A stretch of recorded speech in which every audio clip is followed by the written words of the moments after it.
Pep Talk UK, Pro Beez on a video call. I'm delighted to be joined by a man that I saw scoring goals in my childhood in front of the North Bank.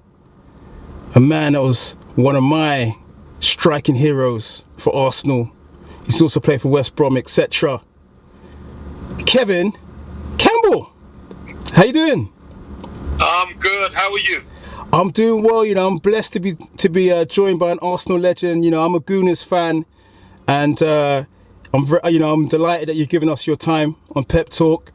And I want to talk to you about the season coming up. I mean, not only for Arsenal, but in terms of the Premier League. I mean, the Premier League, we're on the eve of the Premier League, and usually we do a few predictions.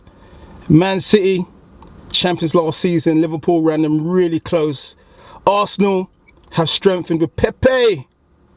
Talk of Coutinho as well today. How are you going to see this Premier League turning out? What do you see? I still see Manchester City being the dominant team.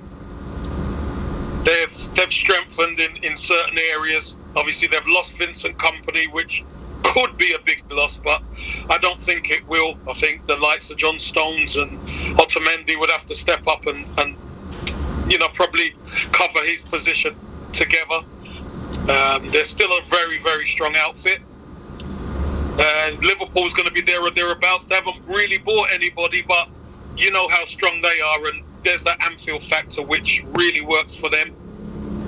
So it's going to be tight with them. And then, you know, the others, there's Spurs, Chelsea, obviously, well, I'll speak about Arsenal a bit, Manchester United, they've all strengthening. And then we get to Arsenal, you know, which Arsenal strengthens in some key areas, attacking-wise. That's the Arsenal way, isn't it? Yeah. But with you know, it's all about the defence for Arsenal. If Arsenal could keep the back door closed, Arsenal could win a lot of games because the attack is going to be scary with Pepe there now, and certain others. So Ceballos, I like him in midfield as well. Arsenal have made some very astute signings, so it's all about the defence. If Arsenal can keep them out in the defence, Arsenal got a great chance of getting in that top four. That's what Arsenal need. Yeah. I think the Premier League usually is won by the team that scores a lot of goals, but also that doesn't concede. I think with Arsenal, they score goals, yes, we know. They have a potent strike force. Lacazette, Aubameyang, Pepe now. Talk of Coutinho, we'll get into that in a minute. But at the back, you know, you've got Squadron Mustafi, Koscielny's gone to Bordeaux. I mean, at the back, Arsenal really need to somehow get in, you know, a good, strong centre-back to see them through. I mean, 51 goals conceded last season. It's just not good enough, is it? No, it's not good enough. And look, we've been talking about this for probably the last 12 years about strengthening at the back. All through the Wenger years, Arsene Wenger chose to buy strikers or wingers or whatever and didn't really address the situation. And now we're feeling the pressure. We should have really qualified last season, but it's our defensive frailties that caught us out, and we didn't qualify for the Champions League.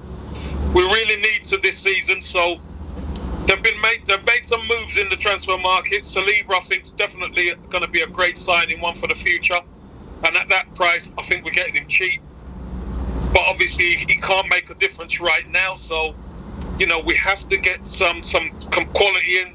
This Tierney deal, he's been dragging on all transfer window. We've got to get it over the line. You know, it's not the fact that he's injured right now isn't the problem. It's the big picture. He's, you know, signed him on a 5-year contract, and, you know, we've got him for the next 5 years, and he'll only get better. He's a good young player. But we need another centre-back, dominant centre-back in there with strength and pace and power. I don't think we've got that. I think we lack that.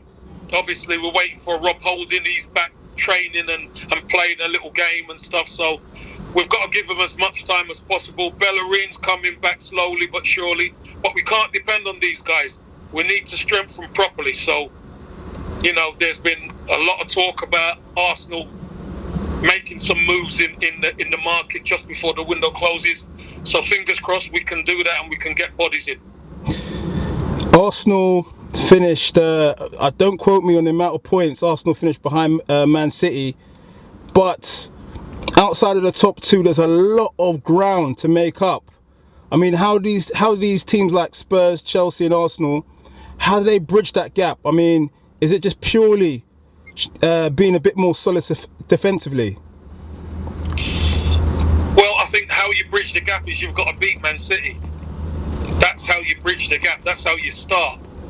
Because, you know, they've been relentless for virtually 2 seasons. Last season they weren't as relentless as they were before.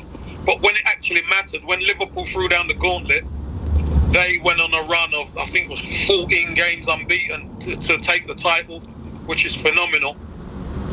You know, bridging that gap is very difficult. So not only do you have to recruit right, you've got to take points off them to actually bridge the gap and put a chink in their armour. So, you know, it's a very difficult decision to try and take them on right now because they've had years of strengthening. So what we got to do, you got to be smart, you got to recruit well, and you got to beat them. You have to be consistent as they are, and that's the difficult part. The top 6, how do you see that from? I know you said Man City are going to win it. How do you see that downwards? Man City, Liverpool. Who will be in third place? Yeah, I think Liverpool will be second again, and I'm not too sure how it's going to shake out, but this is what I do know. If Arsenal get that centre-half that they need, Arsenal are going to finish in the top 4. That's for sure. Spurs, obviously, they've finished in the top 4 for the last 2-3 seasons. They're going to be there or thereabouts. Chelsea, transfer embargo, I don't know how it's going to go. And Manchester United, I'm not too sure on them either. So, you know, I'm going to go Man City, Liverpool, Arsenal, Spurs. And just finally, I need to ask you as an ex-striker, an ex-marksman that I used to see doing the bogle after scoring goals with Ian Wright, who is going to win the Golden Boot? I think Pierre-Emerick Aubameyang's going to win it this year. Aubameyang, he come so close to winning it last year on his own.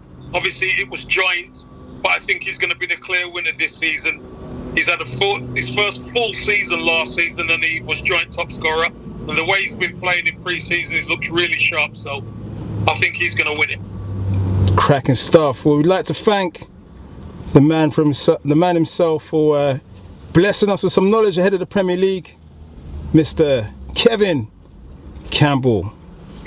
Thank you. You're welcome, and I look forward to being on again. Pro Beez. My guy. Thank you.